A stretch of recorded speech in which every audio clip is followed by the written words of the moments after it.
Good morning and welcome to the Good Bites by Chicago Foodie Sisters radio show and podcast. This food-focused show highlights the people that bring delicious food to us, some of the food happenings in Northwest Indiana and beyond, and the ways that food brings us together. I'm Carrie Steinweg and I'm your host. I'm co-founder of the Chicago Foodie Sisters food blog and author of Unique Eats and Eateries of Indiana from Reedy Press. This show is brought to you by Albano's in Valparaiso. Thanks to Pasta Daddy Nick Albano for his support, and our intro music is provided by the talented Renell Scott. Thanks also to podcast production assistant Eli Geyer for uploading the shows to podcast platforms so that you can listen in whenever you'd like. The show will rebroadcast on Saturday at 2 p.m. on WBLP 103.1 FM, and you can stream live on WBLP.org. You'll find video of this interview on Chicago Foodie Sisters YouTube channel and Good Bites by Chicago Foodie Sisters Facebook page. And you'll also find the show on several podcast platforms, including Apple Podcasts and Spotify. Today we have a fun beer-themed show, and we have Dan Lehnerer, owner of New Oberpfalz Brewing in Griffith, as our guest today. And I invited a co-host to join me today, so I've got my husband Paul, and he also has a social media presence as Chicago Beer Brews. So I'm looking forward to a fun chat today with Dan and Paul. And our station manager Greg has been requesting a beer show for a while, so I'm happy to oblige him today. And before we get into the show, I'm going to take a little time to do my weekly recap of my recent food bites. And so after last week's taping with my guest Janet Williams, we headed over to BYTES here in Valparaiso for breakfast and had one of the specials. I don't remember the name. It was a caramelized onion and brie omelet. That's probably what it was called. I don't think it had a fancy name. But I love the decor in that place. The staff is super friendly. They have a nice menu of all the breakfast classics. Use high quality ingredients. If you haven't been there, stop and have some breakfast or lunch. I recommend it. The BYTES side is open until around 3, and then the other side opens up for dinner service. So definitely recommend that if you're looking for a breakfast spot. We've had a lot of snow, so I've been working at home for a few days, doing a lot of cooking, casseroles and soups. Made a good lentil soup. I like lentil, so I made a lentil and veggie soup, but then my son couldn't have it without meat, so I had some Italian beef cooked, or not Italian beef, Italian sausage cooked that I put in a lasagna. So we added that to the soup. That was a pretty good combo. Italian sausage with lentils and carrots and onions, and that was a good one. I'll brag on your soup. Yeah, that should be a good soup. That's my one thing. I'm not much of a baker, but I do love soups. So then on Thursday, Janet and I made our way down to the Merchandise Mart in Chicago for the One of a Kind show, and met my friend Letty there, who's been on the show before. So One of a Kind show is a 4-day event. It was 600 plus vendors on the 7th floor, and 2 of those sections were all food. So a lot of it is artists and kind of craft items, fashions, but each corner of the floor was food related. So they have a gourmet section, and then also a section called the Hatchery, which is a lot of the people there were out of a food incubator in the West Loop, and so it was new products. So that was kind of neat, meeting all these new entrepreneurs and products that they're testing out. So let's see, there were 3 standouts there that I wanted to mention, and one was Four Brothers Chocolates in Wheaton. So being a boy mom, I just love that idea of 4 brothers going into business together, and they did real good, high quality chocolates. I tried some of the toffee, and they had chocolate covered potato chip that was like just really good quality, thick layer of chocolate. That was good. You wouldn't think that would be anything outstanding, but that was really yummy. And some sea salt on them and tasty. But so they had a fun story, and so if you're ever in Wheaton, check them out. You can also find them online. And another one was Jardinese. So The condiment of the future. Yes. That's one where you get outside of the Chicago area and people just don't even know what it is. But in Chicago, it just goes with Italian. You can't have an Italian beef without giardiniera. How do you say it? I say giardiniera. Giardiniera. Some people say giardiniera. I don't know. But they did have some cute T-shirts that were I'm in my Jardin era, like on the Taylor Swift kind of take. Those were cute. You look like a Taylor Swift fan, just like Hey, I was in Nashville for the Craft Brewers Conference, and Taylor Swift was playing like 3 shows there. Yeah. And at the same time. So we got really caught up in the Swiftie. All the Swiftiness. Yeah, there was just millions of people down there. Yeah. It was a blast. It was a good crowd. Yeah. A lot of fun. Whatever. I didn't go to the concert, but they were having a good time. Mm-hmm. Yeah. I love her. Yeah. She's an awesome human being, whether you like her music or not. Even if it's not your thing, she's a great role model and great business sense. And so back to the Chardonnays. It's a mix of giardiniera and mayonnaise in a squeezable bottle, and they've got it in quite a few markets and stores in the Chicago area. So you can find a locator on their website, chardonnays.com.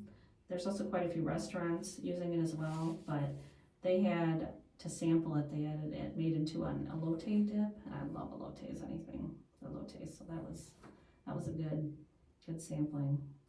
That little kick from the giardiniera in the elotes, that was really good. So yeah, so Chardonnays, look that one up if that's your thing. And then another one that was really interesting, it was Old Arthur's barbecue sauce.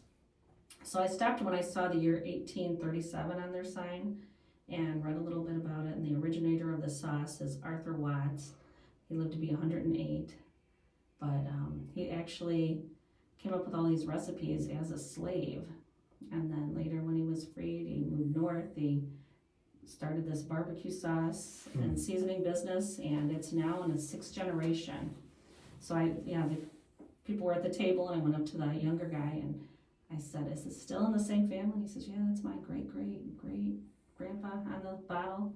So interesting story, and it was really good sauce, and they do a number of seasonings too. They're nationwide and based in Illinois, but you can go on their website, Old Arthur's, and find out more about their products and where you can find them.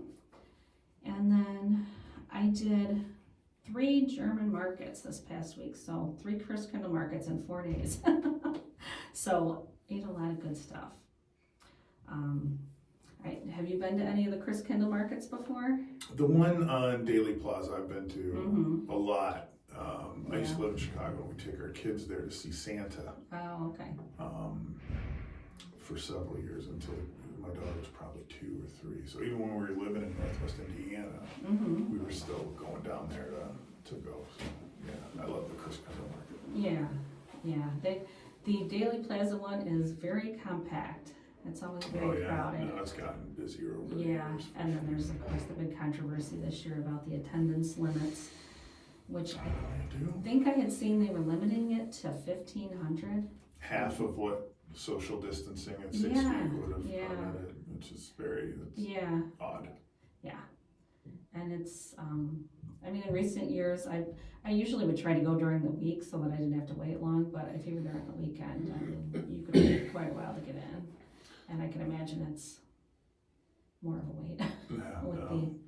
We would camp out. We would get there half an hour before. Did you? Yeah, we were chair dropping. Oh, okay. Waiting for that to open. So yeah, it does get crazy though. Yeah, I try and get there like weekday afternoon, so I didn't have to wait too long. But but a lot of neat stuff in there. All the vendors that come from halfway around the world to some of the products there. Some of them aren't happy this year because they're limiting the crowds. It stinks when you make a third of the revenue that you're used to making. Right, yeah. So I was there on Thursday after we went to this one of a kind show. We swung by there, and we got right in. There wasn't a line at all, but it was around 10 degrees, I think, when we were there that night. So perfect weather for that. Yeah. Chicago. Festive. Chicagoans are used to it. They're built different.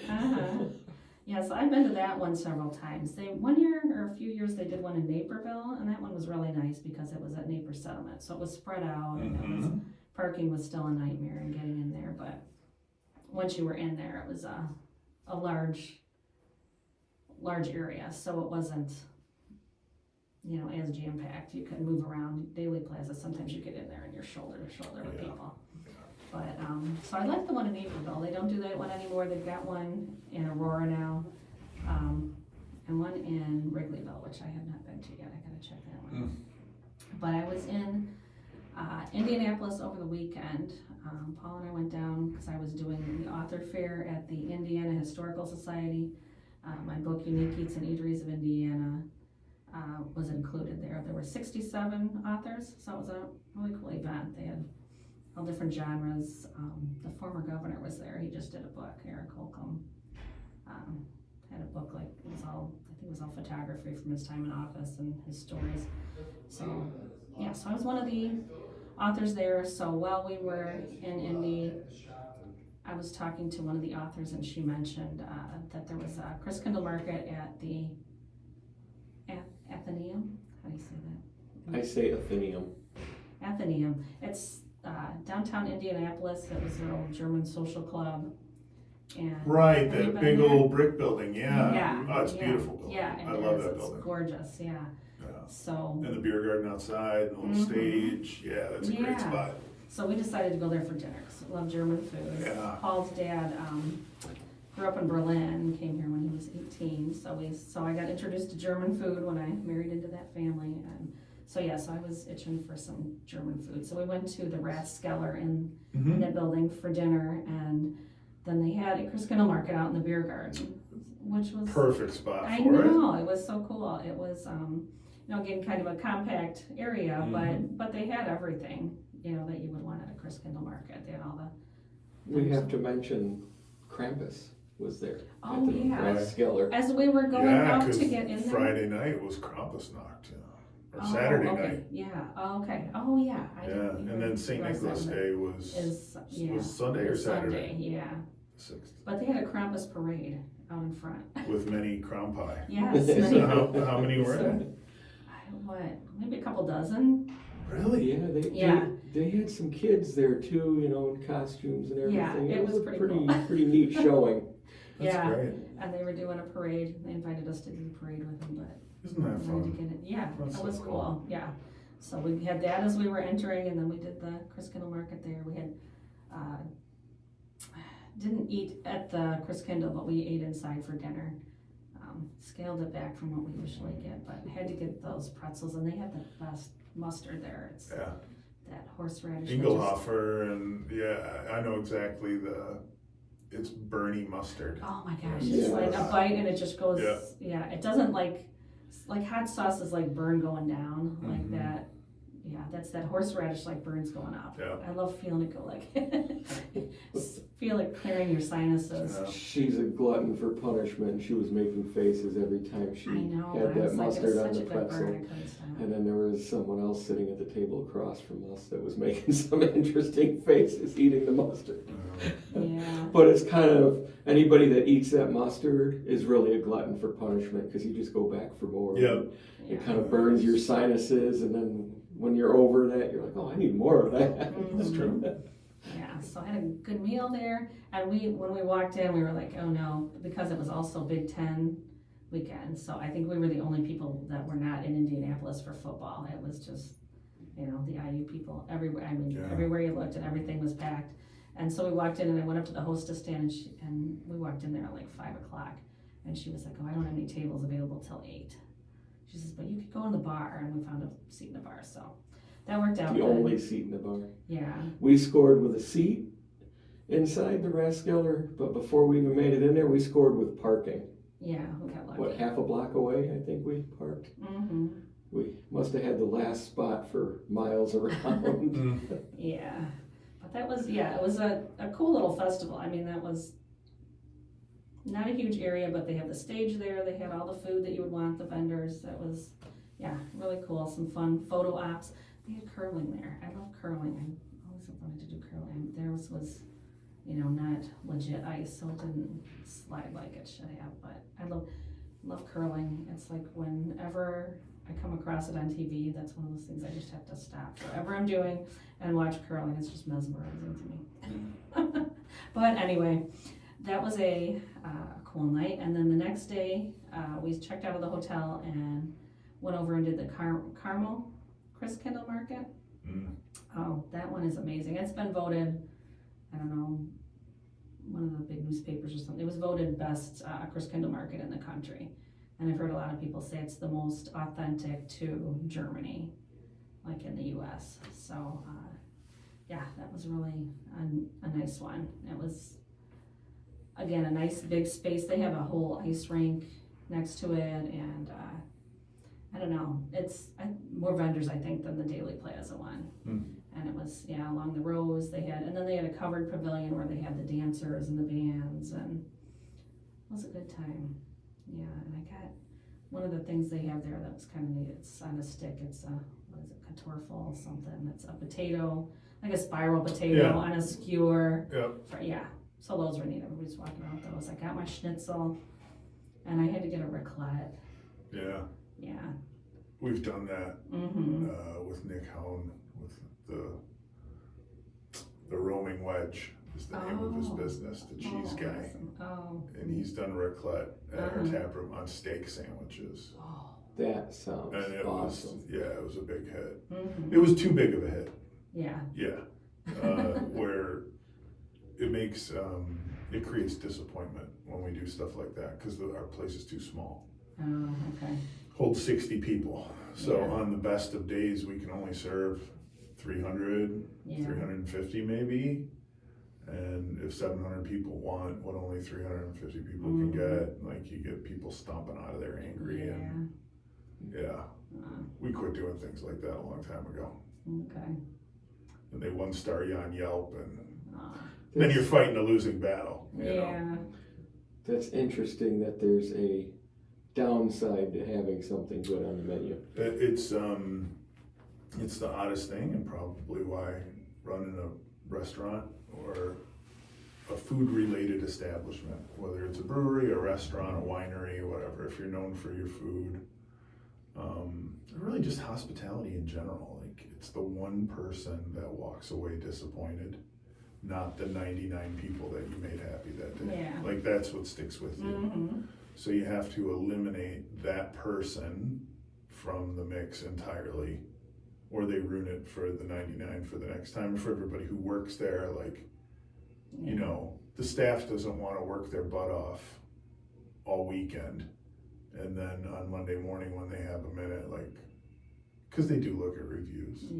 And to see that people are dragging us for, not letting them in and stuff, and I don't know. Yeah, that's one thing. That's one of the reasons I, with the blog, just focus on the positive parts. Like people say, why don't you put anything bad? I'm like, you know what, if I don't like it, for one, I'll always give a place a second chance, because anybody has a bad day, and just because you have something bad one time doesn't mean it's that way all the time. So I always will give a place a second chance. And if there's something I don't like, I don't mention that. If I'm writing about a place, I focus on everything else, and if there's something I don't like, the whole world doesn't have to know about it. Right. So, because that can devastate a small business, just a couple people online tearing them up. And it does work that way. And to your point, you got to focus on the positives. And you got to find that balance between, am I being afraid to fail, or am I not doing a thing that caused us failure? I'm always like, that's my choice. Do we not try to do something that we don't, we're not like a raclette restaurant. We can't do that every day. Right. So we do it one day and it's special, and we make a lot of people mad. Well, maybe we should focus more on what we do every day instead of putting energy and effort into something that we only do once in a while that ends up being a net negative for the breweries kind of standing with new customers and stuff like that. I deal with that a lot. Like I struggle with, how do we stay in our lane but still be interesting and do fun things. I'd love to do a Chris Kendall Mart at New Oberpfalz. And can you imagine, like, what a blast. Yeah. We would have Doppelbock, we would have Imperial Stout, we would, there'd be hot pokers going into giant glasses of beer to like steam them out. Like, we could do a million cool things. There's so many ideas around that. But how do we execute that at 121 East Main Street in Griffith? Yeah, you'd have to have somewhere, you'd have the whole city on board closing down streets. I need 2 blocks to do that, and 3 times the staff that we have, or to like deploy volunteers and people who love the brewery, like our regular neighborhood people who are there all the time, and make them work all weekend. I would rather do it. I'll volunteer. Right, I'd rather have the staff at a good level, have those people who should be at a table eating and drinking, and doing that, than like get involved in these tangential. Right, then you're going to a whole nother animal festivals or that's just, the risk and the money and like it's just, and the time and the effort and the work, like it's so hard. Yeah, well, you know what? It takes a small army to pull that off. It does. Yeah. There's companies who do it. Yeah. And with a small no army. money. It's like, I'm glad we made a lot of friends because I didn't make a dime doing this. Exactly. Yeah, okay, well, let me formally introduce you here. We've been chatting for a bit, but our guest today is Dan Lehnerer, and Gus, is that kind of your name? Yeah, my Christian name is Daniel Augustus. Okay. So, kind of my familial name is Gus. Okay. So, like everybody who knows me calls me Gus. Okay, gotcha. Okay, can I call you Gus now? You can call me Gus. All right. Yeah. Just don't call you late for dinner. They never have. Is evidenced. So Dan, Gus, is a native of Lansing, Illinois, which we lived there for 30 years. Yeah. So, Me too. 25 for me. Yeah, okay. Short timer. Yeah. And you're a graduate of TF South High School, 1992. Yep. And you attended the University of St. Francis in Joliet, playing football and earning a business degree in 1996.